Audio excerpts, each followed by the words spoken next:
Messieurs les ambassadeurs, mesdames et messieurs les parlementaires, messieurs les officiers généraux, chères consoeurs, chers confrères, chers amis, je voudrais remercier d'abord le médecin général, directeur de l'école de santé du Val-de-Grâce, de nous accueillir dans ses murs. Il l'a déjà fait la fois dernière et je voudrais lui renouveler mes remerciements. Alors j'ai plaisir à ouvrir cette deuxième rencontre organisée dans le cadre du centenaire de la Renaissance de l'Académie. Un petit rappel historique, l'Académie c'est 1752, qui ne portait pas encore l'appellation d'Académie royale, mais qui le portera à partir de 1769. Et puis elle fut supprimée sous la Révolution, sous la Convention, sans doute parce que royale, comme bien d'autres académies. Et puis en 1921, elle renaît. C'est pour ça que nous l'avons appelée Renaissance. Elle renaît sous la présidence du président Mitterrand. Séance solennelle le 28 octobre à la Sorbonne. Et c'est pour ça que nous avons fêté le 28 octobre 2021, le 100e anniversaire de la renaissance de l'Académie. Au même endroit, à la même heure, et presque avec les mêmes participants, ou en tout cas leurs successeurs. Alors, la mission initiale, c'était des officiers de marine réunis à Brest qui s'inquiétaient un petit peu de la culture maritime et de la réflexion stratégique. Je parle sous le contrôle des amiraux, donc quand je dis stratégique, je suis prudent quand même. Mais elle s'est donc étoffée, elle s'est institutionnalisée, elle est devenue Académie royale, et puis elle est, disparition, renaissance, et maintenant elle est bien établie dans le paysage maritime, je vais y revenir dans un instant. Alors, sa mission, dès l'origine, mener et diffuser les plus hautes études dans le domaine maritime. On déplorait sans doute que déjà à l'époque que les Français tournent le dos à la mer. Je crois que ce n'est plus le cas aujourd'hui, me semble-t-il. Et si je prends les exemples, les illustrations les plus récentes en témoignent dans le temps court. Le discours marquant du chef de l'État à Montpellier, confirmé quelque temps plus tard à Nice, l'organisation d'un sommet mondial des océans le mois prochain à Brest, et je salue, je ne sais pas s'il est arrivé, l'ambassadeur Poivre d'Arvor, qui est à la manœuvre, si j'ose dire, les rendez-vous de l'histoire de Blois, qui sont un rendez-vous important, qui dure 4 jours à Blois, et qui cette année seront consacrés à la mer, et rendez-vous auxquels nous participerons de manière active. Mais je retiendrai peut-être plus encore sur ce fait que les Français tournent leur regard vers la mer, c'est à travers notre jeunesse, qui a, et vous le savez mieux que moi, une sensibilité toute particulière, à la fois à ses promesses qu'à ses menaces. Et de ce point de vue-là, je crois qu'on a une vraie réflexion collective à mener concernant la sensibilité de la jeunesse à la mer et la façon dont on appréhende la mer. L'un d'entre nous me disait ce matin, chez les plus jeunes étudiants, le transport maritime est pointé du doigt. Transport maritime parce que pollution, transport maritime parce que mondialisation, et mondialisation, c'est de l'émission de CO2, c'est du transport, etc. Donc, et c'est un peu à l'encontre de la tendance actuelle, consommer, produisez et consommer local. Donc, attention, soyons attentifs à cette jeunesse. Alors, c'est le centenaire de cette renaissance que nous vivons avec intensité tout au long de cette année, émaillée de conférences, de rencontres, de colloques, d'expositions, d'études. Alors, c'est aussi l'année, vous le savez, de notre implantation à l'hôtel de la Marine. Nous sommes maintenant, qui a été voulu par 3 présidents de la République, où nous portons haut les couleurs des gens de mer. Tout un symbole. L'Académie de Marine est une société savante, où se côtoient les membres de la famille maritime dans leur acception la plus large, des marins d'État, des marins du commerce, des artistes, des gens de lettres, des ingénieurs, des scientifiques, des juristes, des économistes, des chefs d'entreprise, des professionnels de la mer, tous entre guillemets, aguerris par de longues et prestigieuses carrières. C'est la diversité de cette pépinière de talents qui en fait à la fois la richesse et l'originalité. Et c'est cette singularité qui en est la marque. Ce sont ces talents et sa position singulière qu'a voulu reconnaître le président de la République en 2019 en lui accordant sa protection.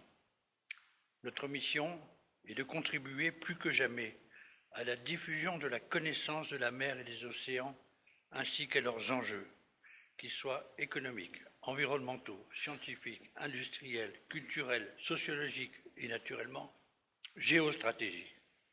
C'est d'ailleurs de ce thème dont nous allons vous entretenir cet après-midi, avec l'amiral Rogel, ancien chef d'état-major de la Marine, ancien chef d'état-major particulier de 2 présidents de la République.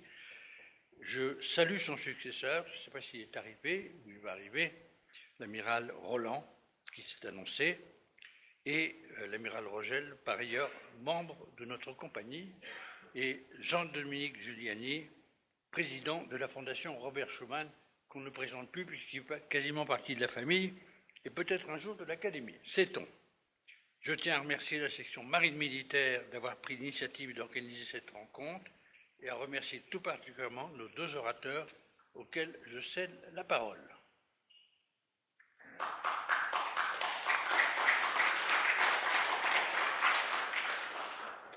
Avant ceci, je crois que le directeur de cette école souhaite nous adresser un mot d'accueil. Messieurs les ambassadeurs, messieurs les députés, messieurs les officiers généraux, monsieur le médecin général des armées, je suis très heureux de vous accueillir ici, au cœur du service santé. Ça fait 225 ans qu'ici, on forme des praticiens militaires, dont des praticiens de marine, et c'est en particulier au centre de formation de médecine navale qui se trouve à Toulon et qui dépend de l'école. Cette école a une histoire, elle remonte à 400 ans. Nous ne serions pas là, vous ne seriez pas ici si la reine Anne d'Autriche n'avait pas choisi d'installer ici, en septembre 1621, c'est aussi un centenaire, les bénédictines qu'elle affectionnait particulièrement, puis de construire une abbaye royale, laquelle a été confiée au service santé à la Révolution, vous en parliez à l'instant, monsieur le Président, pour que le service santé y installe un hôpital d'instruction, avec cette valence donc de formation qui s'est individualisée en 1850.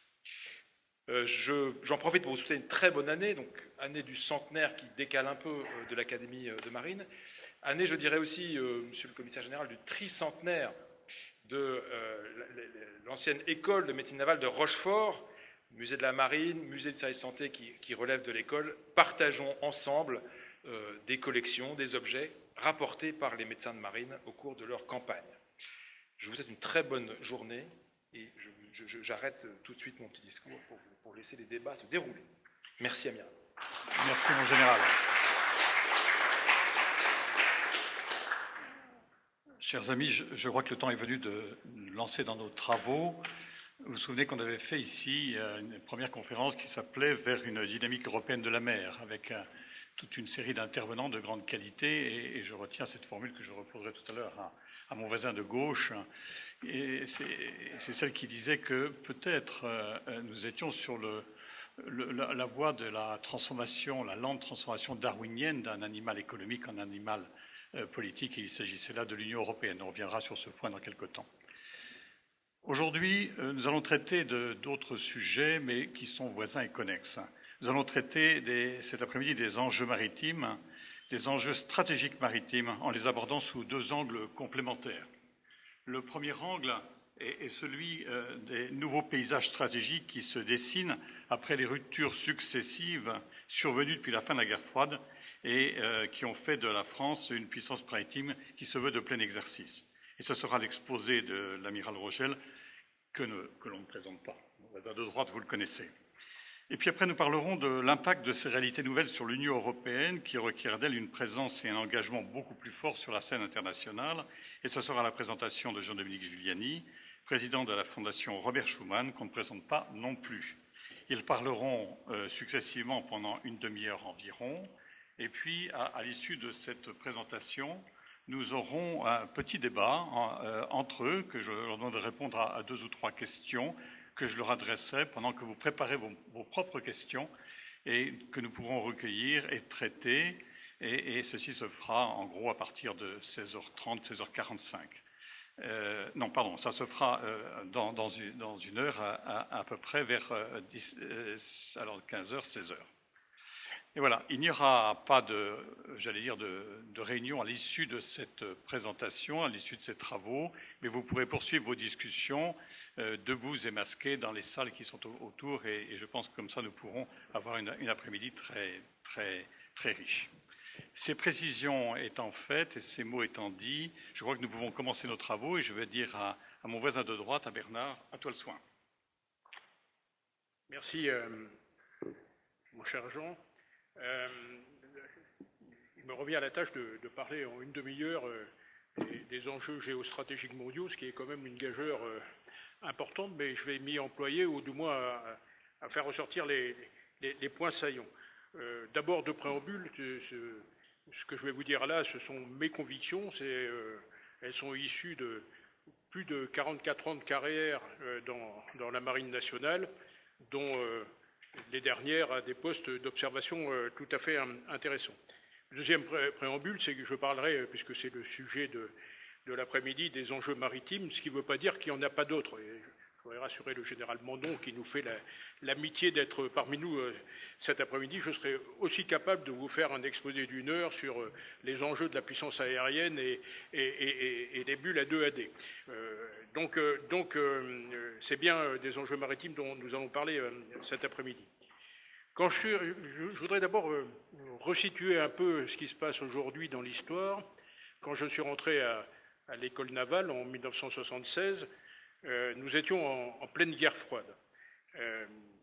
C'était une situation qui était stratégiquement plutôt simple, même si à l'époque je me serais bien défendu de dire ça, mais globalement on était dans un monde bipolaire, on avait deux blocs qui s'affrontaient, l'OTAN et le pacte de Varsovie, et finalement c'était assez simple de se positionner dans ce monde stratégique. Vous étiez d'un côté, vous étiez de l'autre, il y avait bien quelques pays non alignés, mais globalement le monde était dirigé comme ça. Le rôle des forces navales, auxquelles nous sommes plusieurs à avoir contribué dans la salle, c'était d'aller tester les limites de l'adversaire, sans toutefois aller trop loin, mais pour voir un peu quelles étaient leurs tactiques. Donc une situation qui était plutôt simple, qui a perduré jusqu'à 1990 et la dislocation de l'Empire soviétique. Là, on a eu un changement géostratégique profond, qu'on a peut-être mal interprété à l'époque, je le dis en toute humilité et de manière collective, mais en tout cas, pour préparer cette conférence, j'ai relu un certain nombre d'analyses qui avaient été faites dans les années 90 sur l'état du monde. Qu'est-ce qu'on constatait? Que le monde était devenu monopolaire, c'est-à-dire que les États-Unis exerçaient leur bienveillante autorité avec le concours de l'Organisation des Nations Unies, ou l'inverse, que tout le monde disait, la seule question qui se posait sur la Russie à l'époque, c'est jusqu'à où peut aller la dislocation de l'Union soviétique, puis de la Russie. Et puis quant à la Chine, on en parlait à peine. C'était renvoyé dans quelques pages, c'était il y a 25 ans, c'était pas du temps de la préhistoire, donc c'est pas si loin que ça.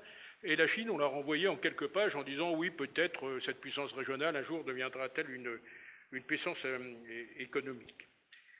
L'Europe, elle, s'est stratégiquement assoupie, si je puis dire, et c'était la grande période de la diminution des budgets de défense qui s'est amplifiée pendant cette période. Et finalement, on était rentré dans un modèle stratégique post-guerre froide, où les crises étaient réglées par l'entremise de l'ONU avec la bienveillance des États-Unis qui donnaient le rôle de régulateur du monde. Après le face-à-face entre le pacte de Varsovie et l'OTAN, on est rentré dans un monde où se succédait finalement une multiplication de crises qui étaient liées pour part à la disparition de l'Empire soviétique, c'était le cas en particulier dans les Balkans, mais aussi avec une nouvelle menace qui était le terrorisme islamique. Et on voyait bien que finalement la sécurité de l'Europe ne paraissait pas mise en cause directement. On était donc dans un monde un peu diffus où les crises se passaient au loin. Je crois qu'aujourd'hui, il faut se persuader que ce modèle stratégique est définitivement arrivé à son terme. si je le dis, c'est que j'observe dans certaines déclarations que certains ne se croient encore dans ce modèle-là, mais je crois qu'il faut vraiment se mettre dans la tête que notre monde est aujourd'hui en profonde recomposition stratégique, que dans cette recomposition, les enjeux maritimes tiendront une place tout à fait singulière. Je vais tenter de vous le démontrer. Et je crois en tout cas que ceci doit nous amener à une grande réflexion prospective sur ce qu'est le monde d'aujourd'hui et ce qu'il n'est plus. Ce monde, il est en plein bouleversement, il évolue trop vite et il est marqué par un certain nombre de ruptures. Je vous en parlerai, j'en vois 5 principales. La liste n'est sûrement pas exhaustive, mais en tout cas, il y a 5 ruptures principales. Il y a aussi des facteurs de continuité, comme la persistance du terrorisme islamisme, ou bien la recomposition démographique du monde. Il faut avoir quelques chiffres dans un coin de sa tête pour ça.